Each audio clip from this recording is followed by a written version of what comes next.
নমস্কাৰ ৰাইজ, মই ৰিয়াশ্ৰী। আজি মিনি ব্লগটো চাহবাটিৰ পৰা ষ্টাৰ্ট কৰিলোঁ দেই। এয়া ৰাতিপুৱা এনেকুৱা এটা পৰিৱেশ দেখিলে মনটো ভাল লাগে ন দিনটোলৈ।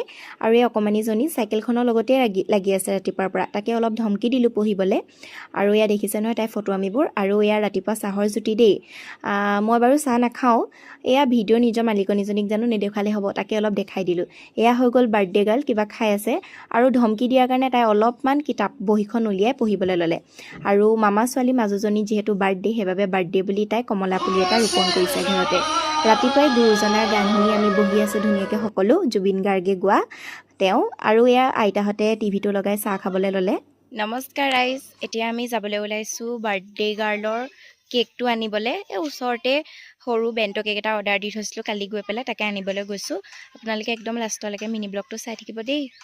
এতিয়া আমি স্কুটিখনে লৈ যাম, অলপ দূৰ আছে, সেইকাৰণে খোজকাঢ়ি নাযাওঁ বোলো, পটককৈ স্কুটিখন লৈ আহোঁ। যিটোহে ৰ'দ ওলাইছে, খোজকাঢ়ি যোৱাটো একদম পচিবলে নহয় আৰু। তাকে আপোনালোকে ভিডিঅ'টো চাই থাকক দেই। আৰু এজন দিলে গৰমখনৰ ৰখি ৰখি পাগল হৈ গৈছোঁ। ফাইনেলি পালেহি তাইও, ইমান দেৰি কৰে। আৰু গাঁৱৰ পৰিৱেশখিনি ধুনীয়াকৈ আপোনালোকক দেখাই গৈ আছোঁ। এইকেইদিন বাৰু গাঁৱৰ পৰিৱেশবিলাক মই মামাহঁতৰ ঘৰত থকা ভিডিঅ' দিছোঁ। আপোনালোকে কেনেকুৱা পাইছে বাৰু পৰিৱেশবিলাক দেখি মোক কমেণ্ট এটা কৰি কিন্তু জনাবলৈ নাপাহৰিব দেই আপোনালোকে। আৰু মোক ছাপৰ্ট কৰিব দেই। আৰু এয়া ধুনীয়াকৈ কেকটো আনি পেলাই আমি ঘৰমুৱা হ'লোঁ। পাৰ্ট 2 কাৰণে আপোনালোকে কমেণ্ট বক্সত মোক কমেণ্ট এটা দিব। আজিলৈ ইমানে, বাই।